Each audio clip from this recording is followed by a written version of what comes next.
नमस्कार, मैं हूं ममता गिरी और बहुत बहुत स्वागत करती हूँ आपके अपने इस प्रोग्राम में। वट सावित्री व्रत जेठ अमावस्या के दिन रखा जाता है। इस साल यह अमावस्या 30 मई के दिन पड़ रही है।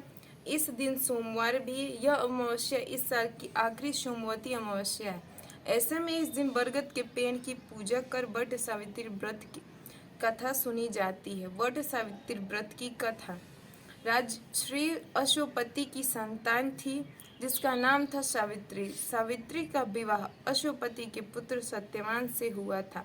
नारद जी ने अशोपति को सत्यवान के गुण और धर्मात्मा होने के बारे में बताया था, लेकिन उन्हें यह भी बताया था कि सत्यवान की 1 साल बाद ही मृत्यु हो जाएगी। पिता ने सावित्री को काफी समझाया, लेकिन उन्होंने कहा कि वह सिर्फ सत्यवान से ही विवाह करेंगी और किसी से नहीं। सत्यवान अपने माता पिता के साथ वन में रहते थे। विवाह के बाद सावित्री भी उनके साथ में रहने लगी। सत्यवान की मृत्यु के समय पहले ही बता दिया था, इसलिए सावित्री पहले से ही उपवास करने लगी। जब सत्यवान की मृत्यु का दिन आया तो वह लकड़ी काटने उनके साथ वन में गई। सावित्री ने कहा कि आपके साथ जंगल में मैं भी जाऊंगी। जंगल में जैसे ही सत्यवान पेड़ पे चढ़ने लगा तो उनके सर पर तेज दर्द हुआ और वह वृक्ष से आकर नीचे सावित्री की गोद में सिर रखकर लेट गए।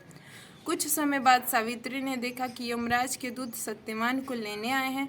सत्यवान के पीछे पीछे यमराज के चलने लगी। जब यमराज ने देखा कि उनके पीछे कोई आ रहा है तो उन्होंने सावित्री को रोका और कहा कि तुम्हारा साथ सत्यवान धरती पर था, अब सत्यवान को अपना सफर अकेले तय करना है। सावित्री ने कहा, मेरे पति जहाँ जाएगा मैं वहीं उनके पीछे जाऊंगी, यही धर्म है। यमराज सावित्री के पतिव्रता धर्म से बहुत प्रसन्न हुए और उन्होंने एक वरदान मांगने को कहा। सावित्री ने अपने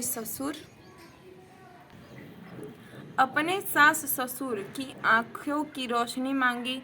यमराज ने वर देकर आगे बढ़े। फिर से सावित्री पीछे आ गई। फिर एक और वरदान मांगने को कहा। तब सावित्री ने कहा कि मैं चाहती हूँ मेरे ससुर का खोया हुआ राजपट वापस मिल जाए।